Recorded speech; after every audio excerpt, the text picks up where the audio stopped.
जय जगन्नाथ नमस्कार मु विजय आपण मानक स्वागत करुछि आपणकर प्रिय एही भारत खबर चैनल रे। जो मैंने आम चैनल को प्रथम थर में आसछंती से सब्सक्राइब करंतु और आसुथिया बेल आइकन को प्रेस करंतु जहा द्वारा आमर प्रत्येक नूतन वीडियो नोटिफिकेशन आपण माने सर्वप्रथम पाई परिबे।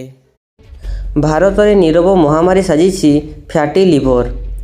प्रति 3 जन रे जणे आक्रांत धीरे धीरे नहीं जाउछि मृत्यु आड़कू। फैटी लिवर शुणा को साधारण समस्या मने हेले मध्य वास्तव में यह एक गुरुतर रोग। यही रोगरे लिवर भितर धीरे धीरे चर्बी संचय हुए एवं समय मध्य नियंत्रण नहेले लिवर को स्थायी क्षति पहुँचाई पारे। चिंताजनक कथा हेउछि भारत में फैटी लिवर मामला द्रुत गति बढ़ुछि किंतु यह उपरे आवश्यक मात्रा रे आलोचना हेउनाही। पूर्वरु फैटी लिवर को केवल अधिक मद्यपान सहित जोड़ा जाउथिला किंतु वर्तमान परिस्थिति बदली जाइछि। दीर्घ ऑफिस समय घंटा घंटा बसिक काम करिबा, प्रोसेस्ड एवं मीठा खाद्य, शारीरिक क्रियाकलापर अभाव और अत्यधिक मानसिक चाप एसबु आज यही रोगर मुख्य कारण होई उठिछि। डाक्तर मानक कहिबा अनुसार वर्तमान बहु लोक non alcoholic fatty liver disease रे पीड़ित होउछंती।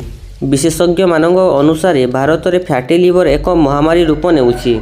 गवेषणा रे देखा जाउछि जे देश रे प्राय 3 जन रे जणे एही रोग रे पीड़ित हेउछंती। सहरांचल रे एवं डायबिटीज किंबा मोटापा थिबा लोकंक मध्य रे एही हार 50% रु अधिक। आश्चर्यर कथा हेउछि देखिबाकू सीधा एवं फिट लागुथिबा अनेक लोक मध्य फैटी लिवर रो शिकार हेउछंती। फैटी लिवर को नीरव रोग कहा जाए कारण एहार प्रारंभिक अवस्था रे कोनोसी स्पष्ट लक्षण देखा जाए नाही। लिवर भितर जंत्रणा अनुभव करिबार क्षमता नथिबारु गुरुतर क्षति हेबा पर्यंत शरीर कोनोसी संकेत दिए नाही। अनेक समय रे लिवर एंजाइम टेस्ट मध्य साधारण आसे जेतेबेले कि लिवर भितर चर्बी जमा हो सारी थाए। भारतीयंक मध्य रे साधारण बीएमआई थिले मध्य पेट अंचल रे चर्बी और इंसुलिन रेजिस्टेंस फैटी लिवर रो बड़ कारण।